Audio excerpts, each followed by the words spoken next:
प्यारे विद्यार्थी मित्रों, नमस्कार। मंगलूरु विश्वविद्यालय के द्वितीय बीए के चतुर्थ सेमेस्टर के हिंदी भाषा कक्षा में आप सभी का हार्दिक स्वागत। मैं डॉक्टर दुर्गा रत्ना, विवेकानंद कॉलेज पुत्तूर की हिंदी प्राध्यापिका, आप सभी का मैं हार्दिक स्वागत करती हूँ। आपके प्रिस्क्राइब्ड टेक्स्ट बुक यानी पाठ्यपुस्तक के 7 एकांकी जो है उसके अंतिम एकांकी सबसे बड़ा आदमी, इस एकांकी के रचनाकार हैं भगवती चरण वर्मा। सबसे पहले मैं रचनाकार श्री भगवती चरण वर्मा जी का संक्षिप्त परिचय आपके सम्मुख प्रस्तुत करना चाहती हूँ। आधुनिक हिंदी साहित्य के लेखकों में एक अहम नाम है श्री भगवती चरण वर्मा। वर्मा जी बहुमुख प्रतिभा संपन्न साहित्यकार हैं। इनका जन्म सन 1903 ईस्वी में उत्तर प्रदेश के सफ़ीपुर गांव में हुआ। बचपन से ही उनमें साहित्य सृजन के प्रति विशेष रुचि थी। वर्मा जी हिंदी साहित्य के श्रेष्ठतम कथाकार, कवि तथा नाटककार हैं। चित्ररेखा, भूले बिसरे चित्र, टेढ़े मेढ़े रास्ते इत्यादि वर्मा जी के सुप्रसिद्ध उपन्यास हैं। दो कलाकार, तारा, बुझता दीपक, सबसे बड़ा आदमी इत्यादि इनके एकांकी हैं। इनमें सबसे बड़ा आदमी नामक एकांकी जो है वो सर्वश्रेष्ठ, सुप्रसिद्ध और जनप्रिय एकांकी है। दीवानों की हस्ती भगवती चरण वर्मा जी की सुप्रसिद्ध कविता है। वर्मा जी का मौत 5 अक्टूबर 1981 में हुई।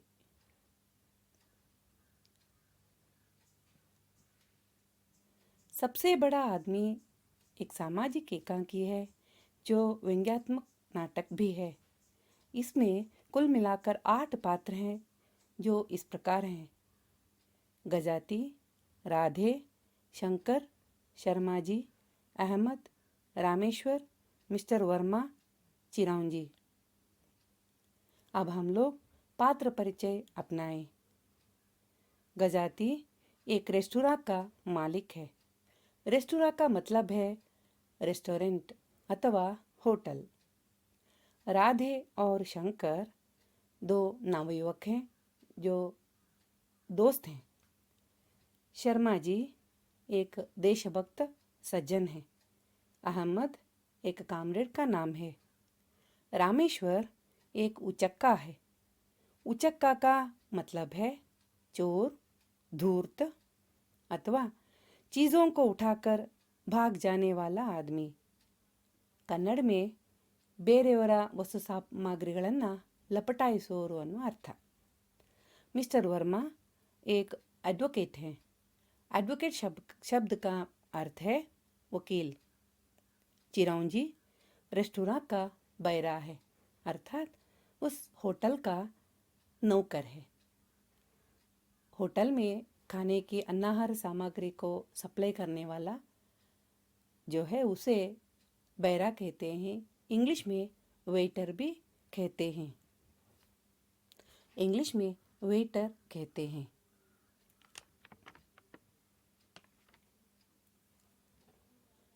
मित्रों, आइए अब हम एकांकी की ओर आगे बढ़े। पर्दा खुलते ही हमारे सामने गजाती की रेस्तुरां की दुकान है, जिसमें सामने वाली दीवार को ढके हुए 2 अलमारियां कोने से मिली रखी है। एक अलमारी में चीनी के बर्तन, चीनी का मतलब है शुगर, शक्कर, कांटे, कांटे यानी फोर्क, छुरी, छुरी यानी नाइफ अथवा कन्नड़ में चूरी इत्यादि रखी हैं। दूसरी में शक्कर, पाव रोटी आदि सजे रखे हैं। दोनों अलमारियों के बीच में एक मेज है जिसमें केक, मिठाइयाँ आदि रखी हैं। कमरे की दाहिनी दीवार में 3 दरवाजे हैं जिन पर पर्दे पड़े हैं। ये दरवाजे सड़क पर खुलते हैं। कमरे के बीचों बीच 2 लंबी लंबी मेज़ें पड़ी है। इन मेज़ों के इधर उधर कुर्सियाँ पड़ी है और इन कुर्सियों के पास एक आराम कुर्सी पड़ी है। तो इस प्रकार हमारे सामने गजाती की रेस्तोरां का चित्र उपस्थित है। इस रेस्तोरां का मालिक है गजाती, जो आराम कुर्सी पर लेटे हुए अखबार पढ़ रहे हैं। उनकी उम्र करीब 45 तक अंदाज की जा सकती है। तभी उनका नौकर, उसका नाम है चिरौंजी, वहाँ आता है। वो अपने मालिक गजाती साहब को चाय देने की बात करता है तो उल्टा उसे डांट मिलती है। उसका कसूर या गलती इतना ही है कि उसने रोटी के केवल 8 टुकड़े बनाई थी, जबकि मालिक ने 16 टुकड़े बनाने को कहा था। तब चिरौंजी गजाती की अपने मालिक गजाती से गलती ना दोहराने की बात करते माफ़ी मांगता है। तभी आपस में बहस करते हुए 2 नवयुवक राधे और शंकर उस रेस्तोरां के अंदर आते हैं। उनकी बहस का विषय है कि सबसे बड़ा आदमी कौन है, नेपोलियन बड़ा है या शेली। राधे शेली का समर्थक है। शेली का मतलब अंग्रेजी का सुप्रसिद्ध कवि, और शंकर नेपोलियन का समर्थक है। नेपोलियन विश्व प्रसिद्ध नायक है, शासक है और डिक्टेटर है। उन दोनों के बीच में जोर से बहस सुनते समय गजाती उनके पास आते हैं। उनके लिए चाय मंगवाई जाती है। गजाती उनसे पूछते हैं, अरे बात क्या है? तब शंकर कहता है कि देखो जी, यह राधे साहब उस शैली की तारीफ कर रहे हैं। एक बौने की तुलना एक योद्धा से, यह कैसे हो सकता है? उनकी बहस इतनी गर्म होती है कि बीच बीच में गालियां भी दी जाने लगती है। तभी शर्मा जी वहां प्रवेश करते हैं, जो देशभक्त और सच्चा राष्ट्रसेवक हैं। वे उनसे बहस का विषय पूछते हैं तो ये नवयुवक कहते हैं कि ये हमारा निजी मामला है। निजी मामला का अर्थ है पर्सनल या वैयक्तिक विषय। इससे वे नाराज हो जाते हैं कि आज के नवयुवकों को शिष्टता नहीं है। उनकी इस बात से वे दोनों नवयुवक अर्थात राधे और शंकर कुपित होकर उसके लिए उनसे माफी मांगने की मांग करते हैं, पर वे माफी नहीं मांगते हैं। वे अपना पहचान यानी आइडेंटिटी देशभक्त बताकर कहते हैं कि उन्होंने पिताजी से झगड़ा किया, घर से बाहर कर दिया गया और वे आजकल दर दर की ठोकर खाते हैं, अर्थात कदम कदम पर उन्हें संघर्ष और समस्याओं का सामना करना पड़ता है। फिर भी पिताजी से माफी नहीं मांगी। उन्होंने सत्याग्रह करने वालों का साथ दिया। शराबबंदी के समय और करबंदी के समय अपनी तरफ से काम करने की कोशिश की, लेकिन सब तरफ से उन्हें दे के मार खाने पड़े।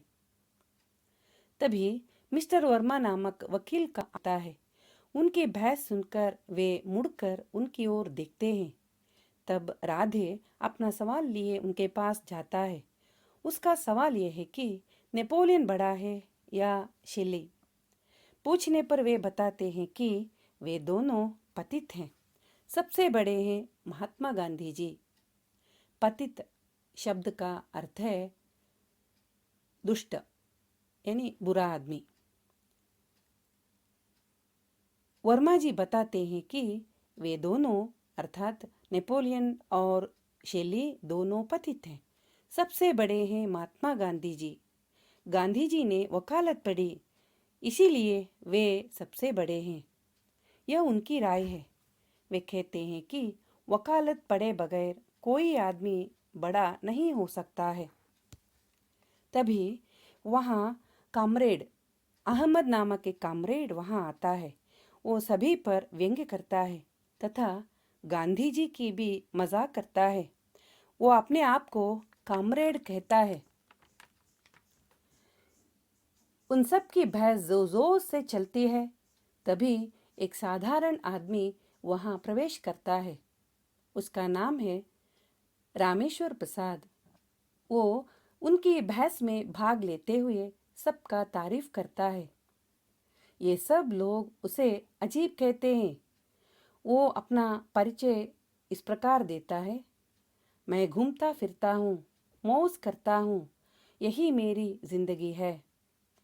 वो अपने आप को कलाकार कहकर मसाला ढूंढकर कहानी लिखने की बात करता है। इन लोगों की टिप्पणी सुनकर अजीब लोगों की जरूरत पर जोर देता है। वो आगे कहता है कि आप लोग भी जिन लोगों की तारीफ कर रहे हो वो भी तो अजीब ही है ना। लेकिन उसके हिसाब से सबसे बड़ा आदमी वो है जो दुनिया को देने के बजाय उससे वसूल कर सके। गांधी जी को छोड़कर सबके सब मर गए। मरने के बाद उनकी हस्ती ही मिट गई तो नाम कैसे? बड़ा वो है जो वसूल कर सके, रुपया, पैसा, ईमान सब कुछ आपसे छीन सके। और जो मर गया वो कुछ भी नहीं वसूल कर सकता। अंत में वो आगे बढ़कर गजाती के सामने एक आना फेंकता है। दरवाजे और मेज के बीच खड़ा होकर वो कहता है, अरे जनाब, मैं कहता हूँ कि आप सब गलती कर रहे हैं। आप सब गलती कर रहे हैं। शेली, नेपोलियन, लेनिन, गांधी ये सब नाम है, केवल नाम। इन सब से बड़ा है मैं। इन सब से बड़ा हूँ मैं, कहीं बड़ा हूँ मैं। अभी आप लोगों को साबित हो जाएगा। इस प्रकार कहते वो बाहर चला जाता है। तब सभी आश्चर्यचकित होते हैं। उनमें कोई उसे पागल कहते हैं, कोई उसे लौंडा कहते हैं और कोई उसके प्रति सहानुभूति प्रकट करते हैं। लेकिन अंत में उन सबको मालूम हो जाता है कि शंकर का पर्स गायब है, राधे के जेब गायब है, शर्मा जी का झोला गायब है। झोला का मतलब है थैला। शर्मा जी का थैला गायब है और गजाती का कैश बॉक्स नदारत है। नदारत शब्द का अर्थ है गायब। गजाती का कैश बॉक्स भी नदारत हो गया है।